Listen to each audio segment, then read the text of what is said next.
بسم الله الرحمن الرحيم.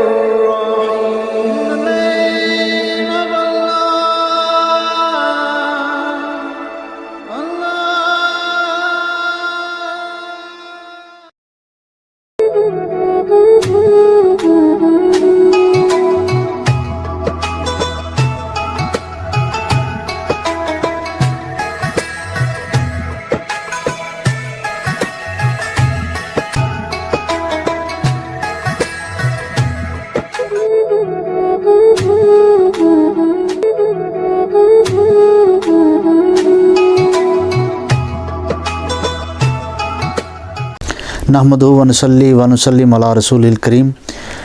اما بعد فاعوذ باللہ من الشیطان الرجیم. بسم اللہ الرحمن الرحیم. ناظرین، میں شکر گزار ہوں DNN اسلام کا کہ آج اس چینل کی وساطت سے آپ کی بارگاہ میں، آپ کی خدمت میں چند معروضات پیش کروں گا کہ جو آمد رمضان کے سلسلے میں ہوں گے. قرآن مجید میں اللہ تعالیٰ نے فرمایا شہر رمضان، کہ رمضان جو ہے یہ وہ مہینہ ہے کہ جس میں قرآن مقدس کو نازل کیا گیا، اور یہ وہ مہینہ مقدس ہے کہ جس میں اعمال جو ہیں ان کی ایک جو فار ایگزامپل اگر ہم مثال کے طور پہ عام دنوں میں ایک نماز پڑھتے ہیں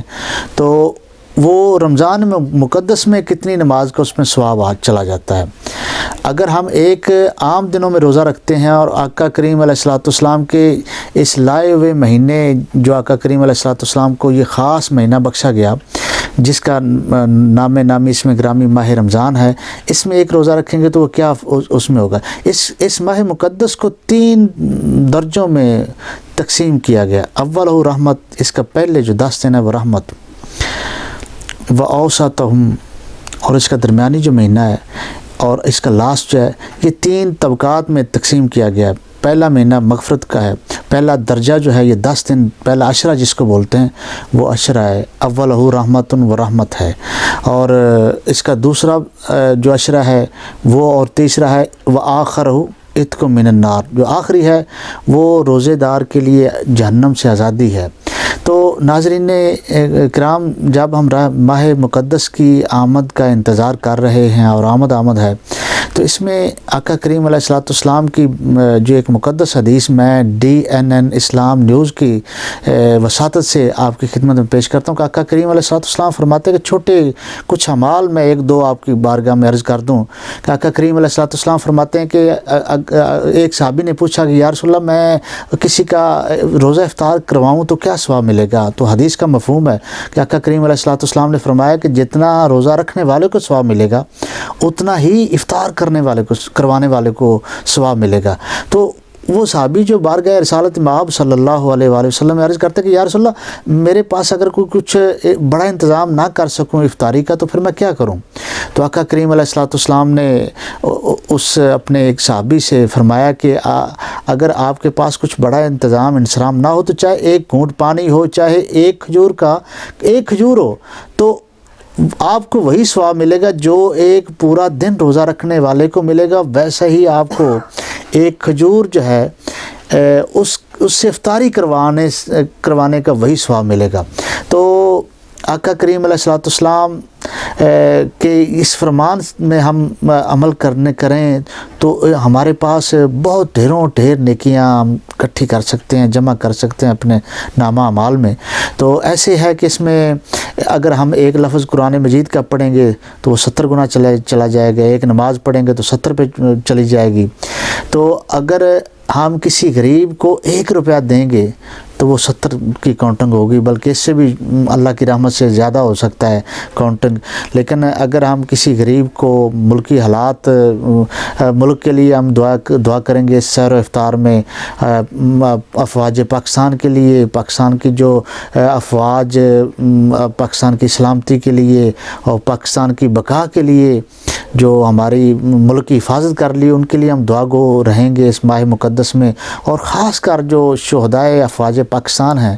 ان کے لیے بھی ہم دعا گو سحری افطاری میں ہمارا حق بنتا ہے کہ ہماری جو افواج پاکستان ہیں ملک کی سرحدوں پر جو ہماری حفاظت کر رہے ہیں ان کے لیے ہم دعا کریں، اور بالخصوص یتیم بچوں کے لیے، یتیم بیٹیوں کے لیے ہمیں کچھ نہ کچھ ڈونیشن کرنی چاہیے،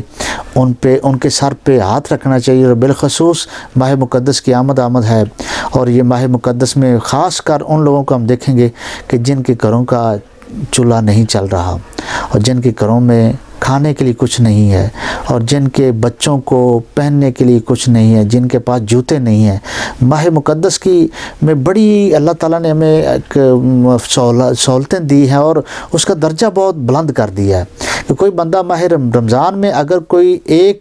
کسی غریب کو ایک جوتا لے کر دے گا، کسی غریب یتیم بچے کو، تو اللہ رب العالمین اس کو 70 سے بھی اوپر کا ثواب عطا فرمائیں گے۔ تو ایسے ہے کہ کسی غریب کو ایک پہنانے کے لیے ایک جوڑا لے کر دینا، ایک غریب بچے، یتیم بچے کے سر پہ دست شفقت کا ہاتھ رکھنا بہت بڑی نیکی ہے۔ تو ایسی نیکیوں کو ہم اپنے ہاتھوں ہاتھ کریں گے، اور کوشش کرنی چاہیے کہ اپنے گھروں میں زیادہ سے زیادہ قرآن مجید، عبادات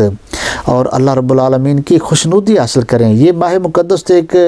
اللہ رب العالمین کے اور بندے کے درمیان جو ہے نا، وہ میں اگر میرا وجد تو یہ کہتا ہے کہ بندے اور رب کے جو درمیان کا دوری ہے نا، وہ تو اس میں بالکل رہ ہی نہیں جاتی۔ اگر بندہ سمجھے تو اللہ کریم کی جو رضا اور خوشنودی بہت قریب سے انسان دیکھ سکتا ہے۔ تو یہ ہمیں خیال رکھنا چاہیے، اور یہ ہمیں اس پہ عمل کرنا چاہیے کہ آقا کریم علیہ السلام نے اس ماہ مقدس کو جب ہم کمپلیٹ کریں گے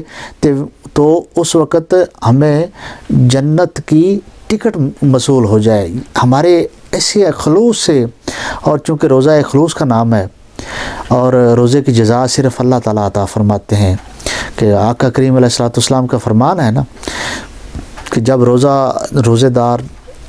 پچھلے ٹائم کی طرف جاتا ہے، روزہ رکھتا ہے ایک بندہ، تو پچھلے ٹائم کی طرف جب جاتا ہے تو پچھلے ٹائم اس کے منہ سے ایک خاص قسم کی خوشبو آتی ہے، اسمیل جسے بولتے ہیں انگلش میں، تو وہ اللہ تعالیٰ کو بہت پسند ہے۔ روزہ دار کے منہ سے ایک خاص قسم کی خوشبو آتی ہے، تو وہ آقا کریم علیہ السلام نے فرمایا کہ وہ اللہ کو بہت پسند ہے، اور اللہ رب العالمین ہمارے قلوب کو دیکھتے ہیں۔ دیکھیں ایک بندہ روزہ رکھتا ہے اللہ کی رضا کے لیے، تو ایک کمرے میں بیٹھا ہے، اس کے پاس فریج بھی ہے، واٹر بھی ہے، اس کے پاس ساری فیسلٹیز ہیں، لیکن وہ کچھ بھی نہیں، ہاتھ بھی نہیں لگاتا، کھانا بھی پڑا ہے لیکن نہیں لگاتا۔ کون دیکھ رہا ہے اس کو؟ اس کا رب۔ تو روزہ بالخصوص اللہ کی رضا کے لیے رکھا جاتا ہے، اور اللہ کو راضی کرنے کے لیے رکھا جاتا ہے۔ روزے میں کچھ رکھ رکھاؤ نہیں، روزے میں کوئی دکھلاوا نہیں کسی قسم کا، اور روزے میں کسی بھی قسم کا کچھ مشکل نہیں ہوتی۔ اور روزے کے متعلق ابھی جو جدید سائنس ہے اس کی بہت زیادہ اس پہ تحقیق آ گئی ہے، اور روزہ جو بندہ ابھی جدید سائنس کہتی ہے کہ جو بندہ 1 مہینے کے روزے رکھتا ہے سال میں تو اس کو کبھی کینسر نہیں ہو سکتا۔ روزہ بیماریوں کی شفا ہے، اور اس میں شفا ہے۔ وہ بالخصوص جو لوگ مریض ہیں وہ اگر اس نیت سے روزہ رکھیں گے تو اللہ رب العالمین ضرور شفا عطا فرمائیں گے۔ اللہ فرماتے ہیں لا تقنطوا من رحمت اللہ، کہ میری رحمت سے بے امیدی نہیں کی جا سکتی۔ تو پھر اللہ تعالیٰ فرماتے ہیں وَإِذَا مَرِضْتُ فَهُوَ يَشْفِينِ، کہ اللہ رب العالمین ہی بندے کو بیمار کرتے ہیں، اور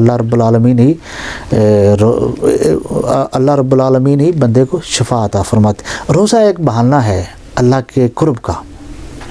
یہ ماہ مقدس ایک بہانہ اللہ کے قرب کا، کہ اللہ رب العالمین کا قرب حاصل کیا جا سکے، اور ادھر سے افطاری اور ادھر سے سحری۔ جب افطاری قریب ہوتی ہے تو بندے کے آگے سب کچھ پڑا ہوتا ہے، لیکن کیا ہوتا ہے کوئی دیکھ نہیں رہا ہوتا، سارا وہ دسترخوان سجا ہوتا ہے، تو پھر اللہ کی ایک رضا روکتی ہے آپ کو کہ میرے بندے یہ دیکھ تیرے سامنے سب کچھ پڑا ہے، اٹھا لے کچھ چیز۔ تو انسان اللہ کی رضا کے آگے اپنے آپ کو چکا دیتا ہے کہ یا اللہ کریم یہ سب کچھ پڑا، دسترخوان پڑا، لیکن میں تیری رضا کے لیے کسی کو ہاتھ نہیں لگاؤں گا۔ تو اللہ رب العالمین پھر راضی ہوتے ہیں انسان سے. اور بالخصوص یہ رمضان مقدس میں بہت ساری دعائیں ہیں, بہت سارے اعمال ہیں کہ ہمیں مہربانی ہے اللہ رب العالمین کی. وہ آقا کریم علیہ الصلوۃ والسلام کا فرمان ہے کہ رضیت باللہ ربا, میں راضی ہوں کہ یا اللہ تو میرا رب ہے, وبالاسلام دینا, کہ یا اللہ میں راضی ہوں اسلام میرا دین ہے, وبمحمد النبی صلی اللہ علیہ وآلہ وسلم, کہ میں راضی ہوں کہ آقا کریم علیہ الصلوۃ والسلام میرے نبی ہیں. ہمیں اللہ کی رضا, آقا کریم علیہ الصلوۃ والسلام کی رضا کے لیے یہ اعمال صالح رمضان المقدس میں کرنے بہت ضروری ہیں. اور جو بالخصوص پورا سال جو ہے یہ معاملات زندگی کے انسان, چونکہ عالم اسباب میں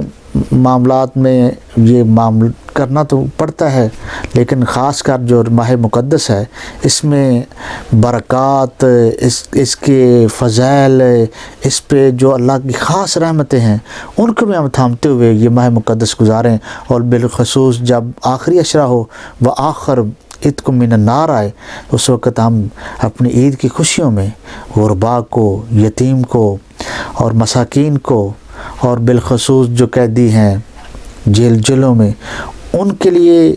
ہمارا جو ہاتھ ہے وہ بند نہیں ہونا چاہیے, وہ کھلنا چاہیے. اور میں شکر گزار ہوں